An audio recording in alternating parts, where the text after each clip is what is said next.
What's up, guys? I wanted to talk to you about some of my more noteworthy friends that I've had over the years. I'm going to start with, I'm going to just call them friends 1, 2, 3, and 4. The fourth one's not even a friend, it's just an odd person in an odd situation. But I'm going to give it to you in this order. Number one, my friend number one was from a prestigious town. He was wealthy. He was friends with me for about 10 years, best friends, about age 10 to 20. His name was blank, blank, blank.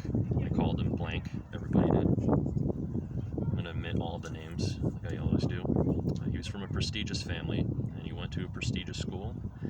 He joined a prestigious fraternity, and today he has a prestigious job. Now, the name that sticks out is his middle name, because the middle name that he has is the name of the family that I'm going to be discussing right now. So it's the Blank family. It's a prominent German and American banking family of German, Jewish, and originally Venetian Jewish descent, noted for their varied accomplishments in biochemistry, botany, political activism, economics, investment banking, law, physics, classical music, art, history, physiology, pharmacology, finance, and private equity, and philanthropy. Thought to have originated as the Venetian Jewish blank blank family, blank and blank blank blank blank blank blank from Spain, one of the wealthiest Sephardic German families in early 16th century. Following restrictions imposed on banking and the Jewish community, they moved to Bologna and to Blank in Germany in the 16th century, after which they later took their name. The first known ancestor was blank blank blank, 1500 to 1566. The family later established itself in Altora near Hamburg in the 17th century after the 30 Years' War, and it was in Hamburg that blank blank blank and company was established in 1798, among the oldest still existing investment banks in the world.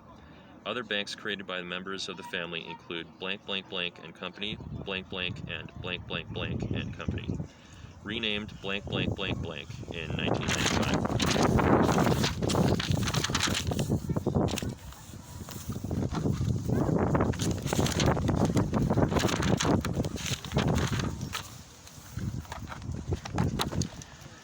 Following its acquisition by blank blank blank, according to Wikipedia.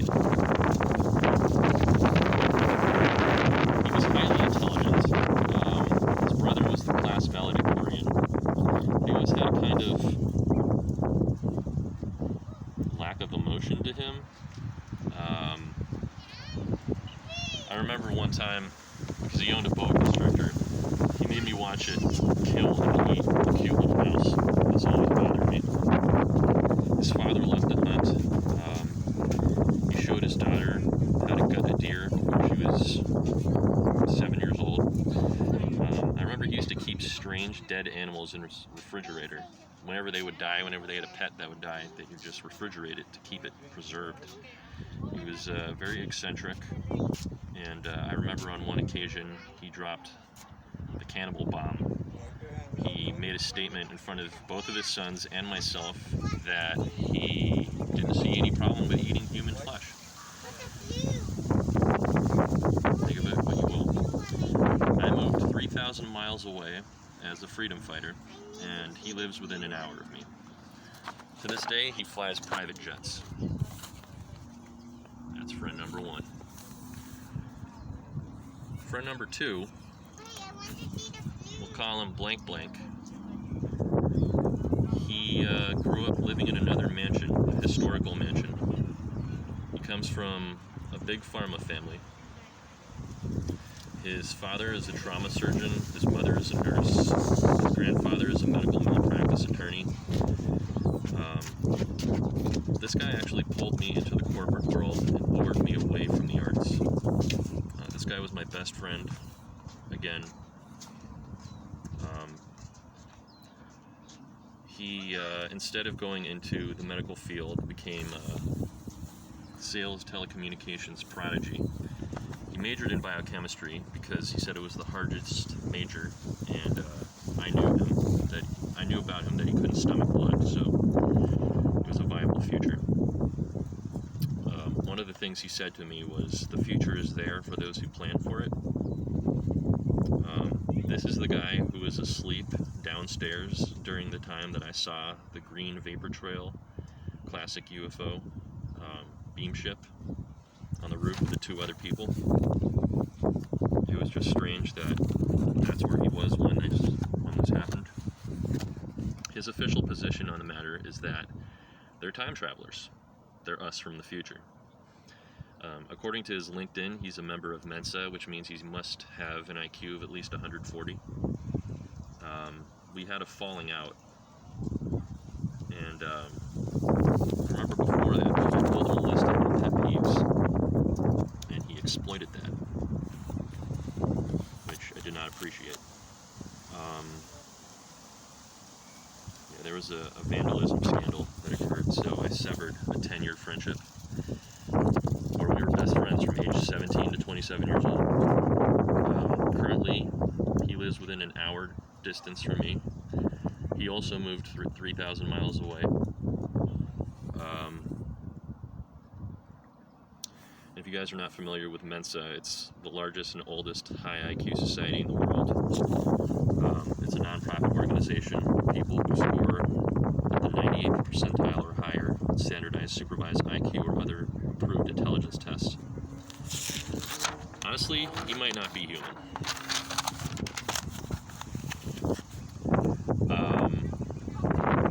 Now I'm going to talk about friend number 3. This one's a doozy. Friend number 3, we'll call him blank blank. He's a psychology major and salesman. I met him in my corporate job that I had over 10 years ago. I could tell you a few things about him. He is a serial sexaholic. He's had over 5,000 sexual conquests, and I know this because he keeps a logbook and he showed it to me. He is the owner of... We'll keep that private. His mother lives in New Mexico, which, if you guys are familiar with the information Andrew Bajago's come out with about La Placerita, that's the CIA headquarters. He's 5 years older than me. He's Italian, aka Venetian, aka Phoenician.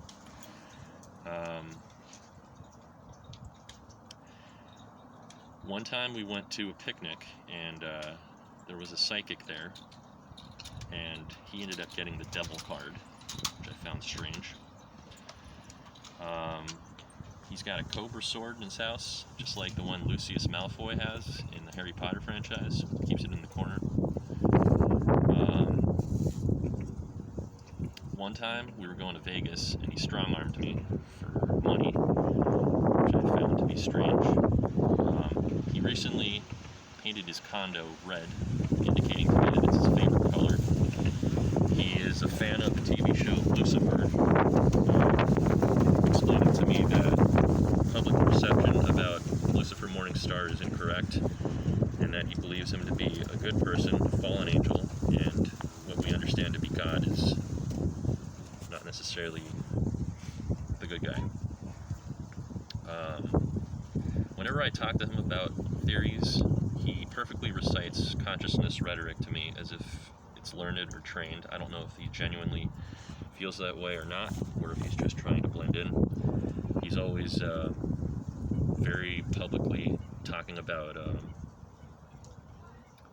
fundraisers and doing positive things for society. One thing that irked me was when the MCU films, the Avengers, were out, he was telling me something to the effect of he doesn't understand why everybody was freaking out all sad when all the superheroes were 50% of them were expunged from the earth, because he was rooting for Thanos the whole time, which is scary because that indicates to me on some level that he supports a depopulation agenda.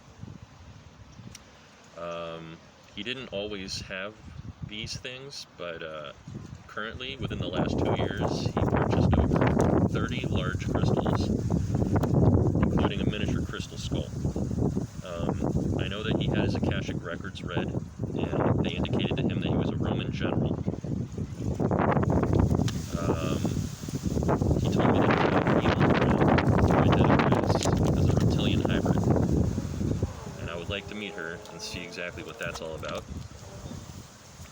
He has recently started a documentary in the last 2 years about the Illuminati, and his official position is pretty much discounting the existence. And he said something to the effect that nobody would know, even if it was real, either way, so there's no way to know.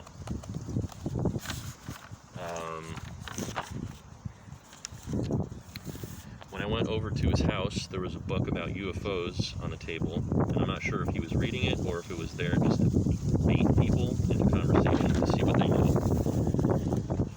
Who knows? It could have been a genuine read. I don't know. But like I said, he discounts all the evidence about the cabal, the deep state, the Illuminati, and just calls it all conspiracy theories. I presented to him evidence about the Fiji and their documentary about child trafficking, and he just tells me that I need to stop looking at conspiracy theories. I suspect him of spreading misinformation because when he came over, he showed me a video on the laptop about blimps. Remember that UFO sighting everybody mistook? But it was a blimp. So why send me fake information? One time we were going into the city to party, and I hadn't seen him for over a year. But after I told him that I felt like a starseed, and we're taking this lift ride into the city, I'm sitting in the back seat, he's sitting in the front. He indicates to me that he just saw a UFO shoot out of the city into the sky. I didn't see it, he saw it. It's just strange that it happened when we were together, after having not seen each other for over a year. I showed him my exotic metal paper clips and explained to him that I use this as means of disclosure to explain to people that we have 5,000 plus suppressed technology patents, and these are just a few examples that I can carry around and share with people. Whenever I would ask him about UFOs, JFK, etc., his rapid fire answer was always, "Why don't you join?" I've been approached by at least 2 or 3 people from his organization to join. One of these people actually slipped me a piece of paper after asking me questions about life. I visited his church, if you could call it that. I call it a temple. I visited his temple. The imagery inside there was very similar to what you see in Twin Peaks when the creator would meditate. He would get this imagery in his mind. David Lynch, specifically.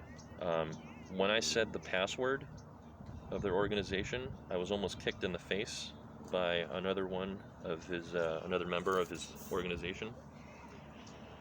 He also introduced me to another member of his organization, and when I was talking about health breakthroughs, the guy said to me, well, there was another guy who was talking about that sort of stuff, and he didn't live too long. So I didn't quite receive that as a threat, but I understand he uses Tulsi on his third eye. This is some information of specific interest to me. Recently, I asked him about Jordan Maxwell. If you guys don't know who that is, it's the world's oldest ufologist. To which he replied, he's a good guy who lives a bunkered life. I asked him about the people that were protecting him, and he said he didn't know about it. And I asked him to elaborate about the council, and he basically ghosted me. This friendship also lasted 10 years. And this guy also moved 3,000 miles away and lives 5 minutes away from me. I remember when I would recite comedy by the great and late George Carlin, he would tell me that symbolism is for the symbol-minded. And he used to think that it was because he thought it was funny, but as of late, I'm beginning to think that it was a cover. In a recent conversation conversation with him, he mentioned that one can ascend in this life, but they can also descend and return to a lower chakra. And if you guys hadn't realized by now what I'm referring to, this man is a 33rd degree Freemason, and his title is Worshipable Master. Okay, so this is the fourth and last person I'm going to talk about, who I wouldn't consider a friend, but I think it's noteworthy because in a previous video I explained that I don't believe in coincidences, and this is just too strange to ignore. There was a kid, we'll call him blank blank, and I went to school with him.